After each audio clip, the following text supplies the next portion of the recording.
Pendant 40 ans, on a fait une chose. 1er janvier, on a notre destin et le destin de tout notre pays dans nos poches, les fameux 1600 milliards. Le 2 janvier, puis on commence à acheter à droite, à gauche, on butine, le marketing nous amène finalement à financer telle ou telle chose, et c'est le monde d'aujourd'hui. Un monde un peu en déséquilibre, qui est très très angoissant. Imaginez, et on va y arriver un jour, que dans une année prochaine, les 68 millions se parlent. Bon les amis, on a un peu de bienveillance et de bon sens commun, cet argent il est dans nos poches. Si on l'amenait notamment vers des entreprises qui mécaniquement, parce que on serait nous à l'intérieur de ces structures, nous les consommateurs, les citoyens, paieraient au juste prix les salariés, nous garantirait qu'une partie de l'argent en fin d'année va vers des projets de bien commun, mécaniquement, le même niveau d'argent, ça ne coûterait pas un centime de plus. Au lieu de rebondir comme ça, de façon un peu irrationnelle, et de créer ce qui nous entoure, mécaniquement, eh bien, tu vas soigner des zones positivement, tu vas aider des salariés à gagner leur vie, eux-mêmes gagnant leur vie vont consommer dans une autre entreprise elle-même qui aura fait en sorte que les salariés puissent être rémunérés au juste prix. Enfin, c'est mécanique, c'est à portée de main. Vous voyez, c'est pas loin, la poche droite ou la poche gauche. Il faut absolument qu'on prenne conscience, nous, consommateurs, citoyens, que face à cette angoisse où on a l'impression que des gens qui devraient le faire pour nous ne le font pas, eh ben on a un moyen 100 fois plus rapide pour changer le monde, nos actes d'achat. Voilà. Donc la preuve est faite au bout de 9 ans, parce qu'attendez, on pourrait se dire, alors on reprend un petit moment, ça a marché ou pas? Les consommateurs se parlent, on amène nos achats à des endroits pour aider les producteurs. Ben vous avez devant vous un énorme succès. Et c'est pas pour le podium, c'est pour tout l'espoir qu'il y a derrière. C'est la brique de lait la plus vendue en France, hors MDD. Mais pas que. Un jour, Nielsen, qui est l'organisme qui mesure tout ça, nous dit, vous savez que c'est qui le patron? Depuis 10 ans, il y a des marques qui se sont créées. Vous êtes une des marques créées dans le monde agroalimentaire. Eh ben, il n'y a pas une autre marque créée par Nestlé, Danone, Coca, qui se vend plus que celle-là. Donc la marque des consommateurs solidaires, numéro 1, plus gros succès parmi les nouvelles marques. Et récemment, énorme succès collectif, et bravo à tous ceux qui ont permis ça, il y a un classement un peu sacré, c'est les 50 produits les plus vendus de France. Coca-Cola, Cristalline, Ricard, Red Bull, et la brique de lait est rentrée dans ce classement. Et pas parce qu'elle est la moins chère, parce qu'elle est solidaire. Donc merci pour cette question, parce que on va faire un rêve, mais vraiment à portée de main. Le jour où on décide que le 1er janvier, au lieu de ne pas se parler et puis de faire une année de dépenses comme ça, pas à l'aveugle, mais bon, sans trop savoir ce qui se passe derrière nos achats, on a créé dans chaque secteur ou encadré des structures où nous, consommateurs, on est sûr qu'à l'intérieur, 4 points, j'amène mon argent, les salariés de la structure sont bien payés, ils vont pouvoir aller acheter vers une autre structure, pareil, dans un autre secteur. C'est transparent, cette structure. Je sais où va l'argent, à quoi il sert.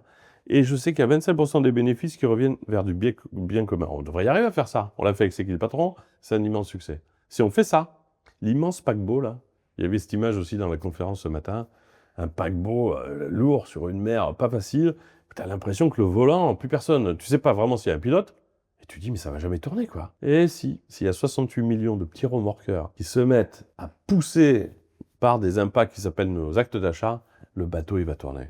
Donc, reprenons espoir. On a dans nos poches, même si on n'a pas beaucoup d'argent et que si c'est pas facile, l'argent agrégé qui va permettre de changer le monde, parce que notre argent il a des conséquences sur le monde.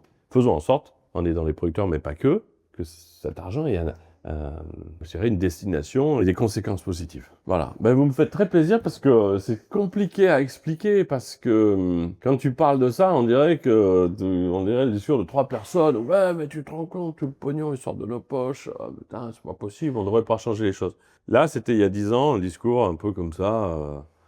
Et à la fin, bon, bah, allez, à demain, ciao. Là, on l'a fait. Là, c'est pas si on le faisait, on l'a fait. Ça a changé le rayon du lait. C'est la brique qui progresse le plus l'année dernière. C'est la marque qui fait plus 10%, comme toute l'inflation envoie vers le bas l'histoire. Enfin, les résultats sont incroyables. Le mois dernier, après 9 ans, normalement, vous avez un succès comme ça, bah, ça s'arrondit. C'est le mois où il y a eu le plus de ventes depuis le début de l'histoire. 9 millions de produits solidaires. Solidaires, ça a un sens, hein. C'est-à-dire qu'ils respectent le producteur à l'autre bout. 9 millions de produits vendus en un mois seulement. Donc c'est inarrêtable. Si on décide, nous consommateurs, de nous parler avec un peu de bon sens, de bienveillance et de rendre tout transparent, parce qu'on a le droit de demander ça, on va tellement changer le monde et le rendre différent. Merci beaucoup Nicolas. Si on revient justement aux ventes aussi bien aux consommateurs, mais aussi aux professionnels, parce que C'est qui le patron est aussi distribué chez les grossistes et chez les transporteurs aériens et ferroviaires, qu'est-ce que ça représente la vente aux professionnels comparée à la vente aux Eh particuliers? ben, je sais pas. Donc, non, mais là, je connais un chiffre, je connais pas la proportion, mais je sais, parce que j'ai vu passer ces chiffres là avec l'équipe, que le... il y a un chiffre qui est intéressant, je vous réponds concrètement juste à la fin. Les deux distributeurs qui vendent le plus de produits, le premier loin devant, parce que c'est avec lui que tout a été créé, c'est Carrefour. Presque un produit sur 3 vendu par Carrefour. Merci d'avoir été les premiers qui ont déclenché tout le reste. Mais le second, alors qu'il est connu pour avoir normalement évidemment plutôt une politique du prix le moins cher, Leclerc.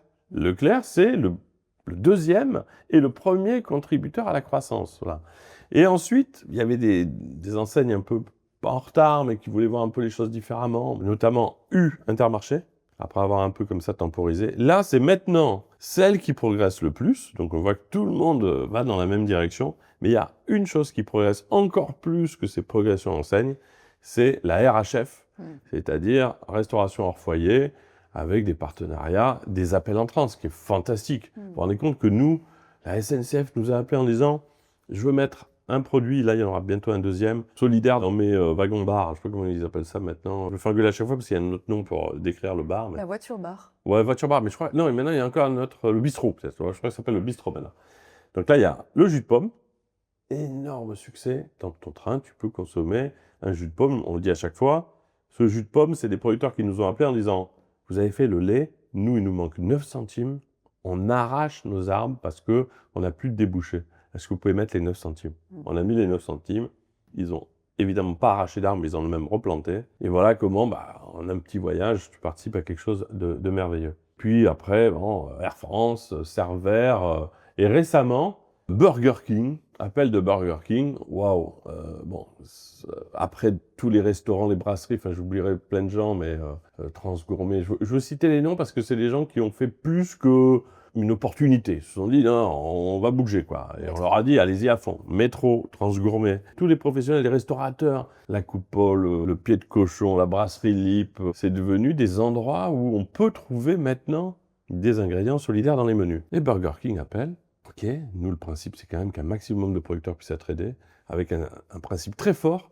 On aimerait changer le petit jus de pomme là, du menu enfant et le rendre solidaire avec la démarche. C'est quand même extraordinaire de savoir que à ce moment-là, tu consommes quand tu es enfant ou parent un produit qui va vraiment aider les producteurs. Et en faisant ce partenariat avec eux, on a doublé le niveau de soutien. C'est incroyable. Au bout de 5 ans ou 6 ans de vente de jus de pomme, que beaucoup de gens adorent, ce partenariat-là, cette envie d'un patron, Alexandre Simon, de changer la donne, ils n'ont pas augmenté le prix du menu, donc ça reste accessible.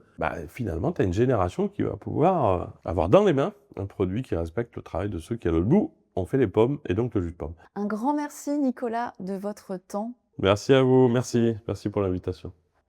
Parce que le repas est un moment informel qui dit l'essentiel, gageons qu'en 2026, nous soyons 60 millions de consommateurs pour soutenir C'est qui le patron et rémunérer plus justement tous les producteurs et les acteurs de la cuisine et de la gastronomie qui nous régalent.